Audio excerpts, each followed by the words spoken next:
Your goal is to speak English fluently like a native English speaker, but there's a problem. There's a problem that you've been experiencing, and today we are going to dive deeper into that problem. Do you know what the problem is? Here's the problem. The problem is you've spent years defining yourself as an English student, an English learner, someone who is learning English, not someone who speaks English. This is the problem, and today we're going to solve it. Are you ready to jump in? Well then, I'm teacher Tiffani. Let's jump right in. So we know the problem is that you've been calling yourself an English student. Let me break this down for you. What you don't realize is happening. You see, every time you say, I'm learning English, you reinforce an identity that keeps you preparing instead of participating. Preparing instead of participating. The second thing is that the student identity gives you permission to stay silent during conversations, to defer to another person, or to wait for someday in the future. You're not stuck because you need more knowledge. Listen to me. You are intelligent. You are smart. You don't need more knowledge. You can use more, but the problem is that not that you need more knowledge, you're stuck because you've never given yourself permission to be an English speaker. Think about this. You've always been an English learner, an English student, but I'm telling you, you have to allow yourself to be an English speaker. Here is the mindset shift that we're going to dive into. Your old belief has been, I need to study more and reach a higher level of English proficiency before I can call myself a real English speaker. No, the new belief that I want you to adopt, to believe and hold on to is, you don't become a speaker by studying more. You become a speaker by deciding you already are one and then acting like it. Really believing that you are an English speaker. Let's start with my first point to help you with this. The identity declaration. Here's the first application, the identity declaration. So, what is this? Consciously changing how you define yourself. Who are you, my friend? From someone learning English to someone who speaks English. It sounds simple, right? But right now, I want you to think about it deeply.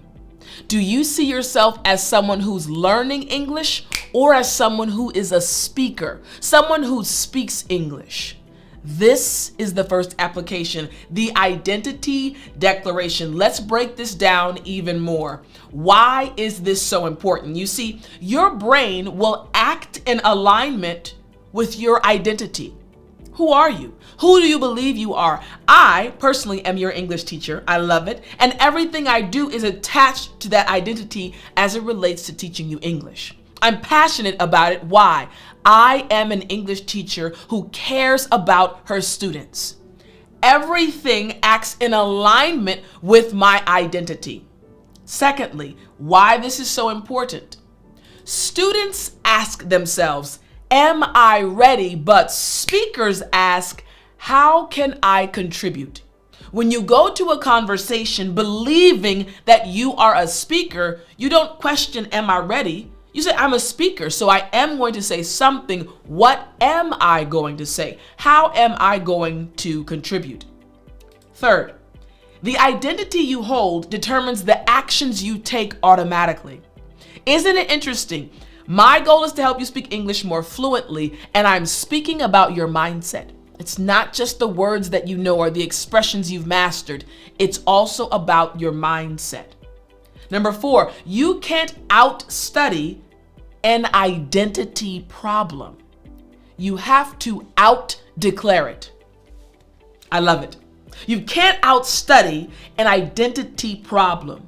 You have to out-declare it. I am no longer an English student, an English learner. I am now an English speaker. You have to declare it and believe it. Number 5, speakers make mistakes too. Even as a native English speaker, I make mistakes. Native speakers make mistakes. They just don't let mistakes disqualify them from speaking. An English learner, an English student will allow mistakes to disqualify them. Oh, I made a mistake. I shouldn't say anything. While an English speaker says, that's part of the process. I made a mistake. Oh, well, let me learn from it and keep speaking. Again, the identity declaration. Check out these 3 examples. Example number 1, the networking event. Now, the old you at a networking event would simply stand in the corner thinking my English isn't good enough to join that conversation. You're thinking like, or you used to think like an English learner, an English student. Ooh, my English isn't good enough just yet.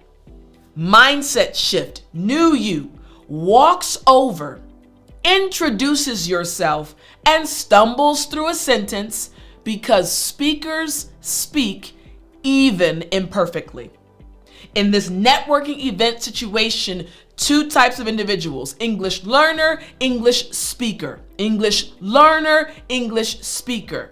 New you, English speaker. Just start speaking even if you make mistakes. Example number 2, the team meeting at your job. Now, the old you in this situation would stay silent, composing, creating, organizing the perfect sentence in your head that you never say. The English student, the English learner, okay, I'm going to put this together, make sure this grammar rule is applied. But the new you, the new individual, the English speaker, raises your hand and says, I have an idea. Even if the idea comes out messily, you speak because you are an English speaker. We're talking about the identity declaration. English learner versus English speaker. Example number 3. Meeting your partner's family. Now, the old you apologizes before speaking.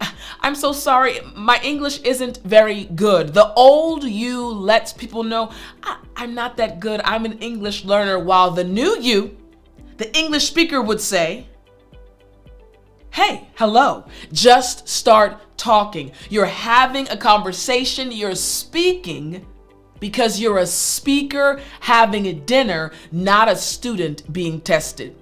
I'm going to say that again. You're a speaker having dinner, not a student being tested. You have to change your mindset. You have to change your identity. The identity declaration. No longer an English learner, no longer an English student. You are now an English speaker. Are you with me? Oh yeah, you feel it, right? You feel the change, the importance of that mindset shift. That's just application number 1. Now we're moving to application number 2. The participation shift. What is this? You see, measuring progress by how often you participate in English, not by how much you study English. It's very easy, it's very tempting to measure your progress in English by saying, I studied 3 hours yesterday, ooh-wee, but you didn't speak at all. We're talking about the participation shift. How much did you actually use English? Let's dive deeper. Why this is important, why it works. Here we go. Students measure success by hours studied. I just gave the example, 3 hours, right? By hours studied, lessons completed, and tests passed. Speakers, on the other hand, measure success by the conversations had, the ideas shared, the connections made. I'm going to pause really quickly because I remember when I was studying Korean, I was a very good student. This is why I can teach this lesson to you, because I've been where you are right now. I was that student. I could study. I studied hard, but I had a friend who started after me, started studying Korean after me, but he saw himself as a speaker almost from day one. So even though I had been studying for months prior to his start date, he could speak better than me because he saw himself as a speaker and not a student. This is the power of the identity shift we talked about in application number 1. Here we go. Participation creates feedback. Studying creates isolation. It's the same thing that happened to me. I was studying, but I was isolated. He was out and about, hanging with Korean friends, just trying, messing things up, but he was getting feedback. The participation shift. He was participating, I was not. I was isolating myself, studying in my own corner in my room. You see the difference. Number 4, every moment you participate, you're training yourself to be someone who actually speaks. And number 5, you can't practice speaking by not speaking. Participation is the practice. Makes sense, right? Again, we're talking about the participation shift. Here's the first example I want to break down for you. Imagine the work presentation. Now, the old you prepares for weeks, memorizes every word, and still feels like a student performing. But the new you, the mindset shift, now to an English speaker. The new you prepares enough. Preparation is important. Prepares enough, then focuses on connecting with your audience. Because speakers communicate, they don't recite. I'm not reading a script right now. Why? I want to communicate with you. Even though I can't see you, I'm looking at my camera lens right now, I still am trying to communicate with you. Now, a teleprompter or using a script is not wrong, but I'm just trying to illustrate the point. I'm not reciting, I am communicating because speakers communicate. What about this example? Another good one. The coffee shop order. Now, the old you rehearsed the order mentally, then you panicked, and then you pointed at the menu instead of saying something.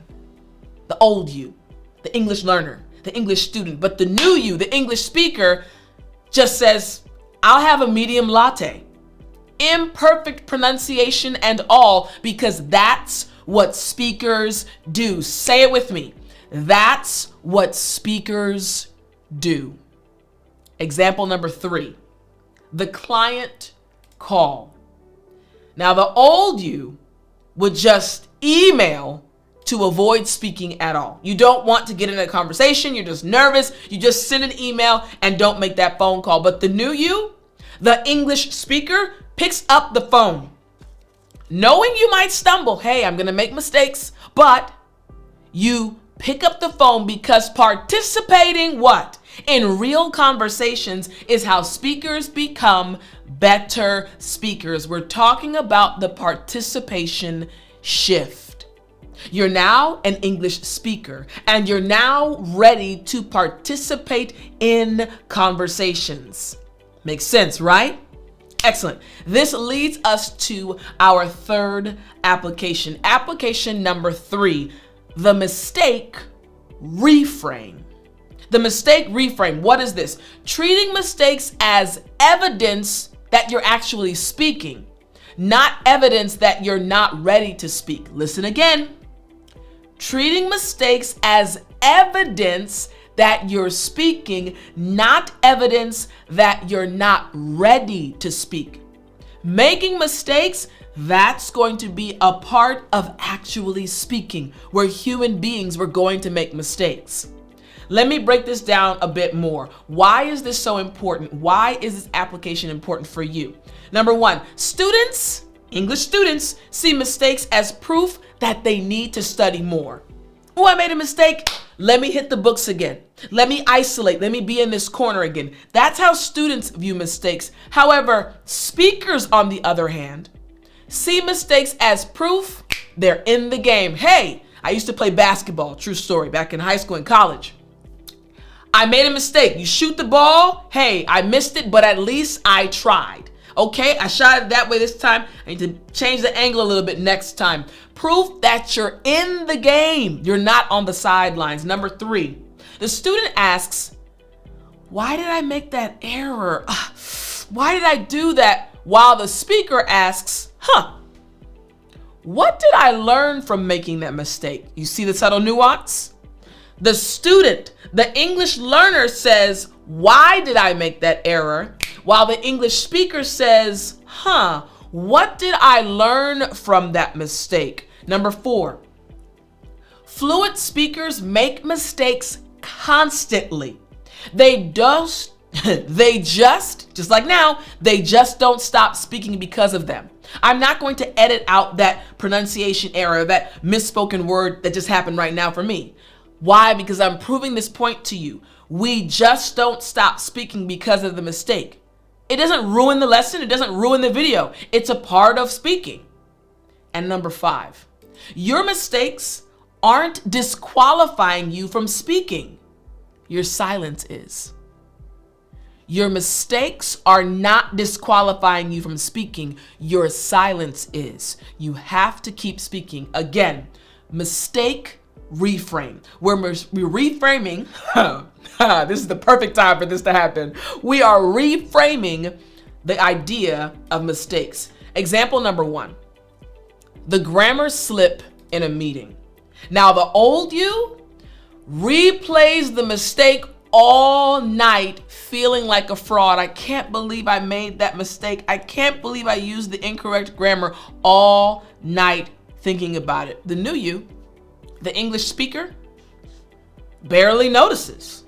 You were too busy making your point and everyone understood you anyway. You weren't focused on that one mistake. You were focused on communicating a point. You were focused on speaking. Example number 2, reiterating this point. The mispronounced word at dinner. Now, the old you goes quiet for the rest of the meal. Why? Because you feel embarrassed. Oof, I mispronounced that word. Now I'm embarrassed, so I'm going to be quiet. That's the old you, the English student, the English learner. Whereas the English speaker, the new you, laughs, gets corrected and says, oh, that's how you say it, and keeps talking, because speakers learn through speaking. I didn't stop when I mispronounced the word. I didn't stop when I made the mistake. I kept speaking. Why? I am an English speaker. You are an English speaker. Example number 3, the job interview stumble. Now, the old you thinks, oh my goodness, I blew it. My English wasn't perfect. I am not going to get the job. You're constantly worrying about it, but the new you, the English speaker you, thinks, okay, I communicated my qualifications, I connected with the interviewer, and the small errors did not change that. You communicated something, and that's what was important. You don't focus on your errors. The mistake, reframe. Makes sense, right? You're focusing on the right things. Now we're moving into application number 4, but I want to remind you about studying with me on an ongoing basis. This video is being brought to you by my program, the 365-day English Fluency System. Following the system will help you go from intermediate to advanced. You can enroll by going to speakenglishwithtiffani.com/365 system. This system gives you a lesson each and every day of the year, no longer causing you the frustration to look for what you need to learn. You don't have to worry about anything. I have already organized it for you. All you have to do is be consistent and follow the system. So click the link in the description. Now let's move to application number 4. Application number 4, the already enough mindset. Now, what is this? You see, accepting that your current English is enough to participate. Enough to participate. You don't need to reach some future level first. You're always going to be improving yourself. That's good. As human beings, we always want to be improving ourselves, but you don't have to wait. You can start participating now. The already enough mindset. Let's break this down even more. Why is this important? Number 1, students, English students live in not yet, not fluent yet. not ready yet, not enough yet. This is their world. This is their mindset. However, speakers live in right now. I speak with what I have today. This is what I know. This is what I'm going to use to share my opinion, to share my idea, to share my thoughts. Speakers live in the right now. Students, learners live in the not yet. Number 3, waiting until you're ready guarantees you'll never feel ready. Just do it. That's why I say, let's jump right in. Just jump right in, baby. Jump into the conversation. I want you know what? If you're watching this on YouTube today, even if you've never done it before, I want you to jump into the conversation. Under this video, I want you to write a comment. Write what you've liked so far about the lesson. Write what you've learned. Write your thoughts. Maybe something you learned today. Write something, especially if you've never written a comment before. Write something. Jump right in. You're an English speaker. Type. Use your fingers to type it out. Speak with your fingers. And if you normally comment, add another one. I love to see them. Number 4, why this is important. The English you have right now is sufficient for connection. It's your identity that's insufficient. You're still thinking you're an English learner, an English student, when in actuality you are an English speaker. And I believe it. You have to as well. Number 5, every fluent speaker once spoke with the vocabulary you have now. This was all they had, and they still spoke. So you can speak. Check out these examples. Example number 1, the international conference. Now, the old you attends but stays silent. My English isn't advanced enough to contribute here. That's your thought. I'm here, I understand, but my English isn't enough. I'm going to stand in the back. But the new you that has the already enough mindset, this is what you do. You start sharing your perspective. Knowing your ideas matter more than your accent. Knowing your ideas, your thoughts, your perspectives matter more than your accent. To speak English fluently, you have to change your mindset. Second example, the friendship opportunity. Now, the old you avoids getting close to English speaking colleagues because we can't have deep conversations yet. That's what you're thinking. Oh, we can't really go deep, so I'll keep myself at a distance from this individual. But the new you that believes you are an English speaker, that's your identity, says, hey, I'm ready to build the friendship anyways. Deep conversations happen when you're real, not when you're perfect. Deep conversations happen when you're real, not when you're perfect. And our third example, the volunteer opportunity. Now, the old you declines to lead the English language project, waiting until your English improves. I'll do it once my English is enough. Right now, it's not enough, but the new you, the English speaker you, who knows that already enough is right now, accepts, knowing you'll grow through the experience, not before it. Knowing that you'll grow through the experience, not before it. Change your mindset. You already have enough. Application number 5, the daily speaker practice. The daily speaker practice, what is this? Creating moments every day where you act like an English speaker, not study like an English student. You act like an English speaker. What is this? I want us to break this down together. Number 1, identity is built through repeated action, not repeated intention. Your intentions are good, but we need to see actions. Number 2, every day you act like a speaker, you become more of one. Every day. Number 3, students schedule study time. Speakers create speaking moments. And number 4, small daily acts of speaking reinforce I am someone who speaks English. And number 5, you can't think your way into a new identity. You have to act your way into it. Actions are important. So this is my suggestion to you as we're moving into our examples.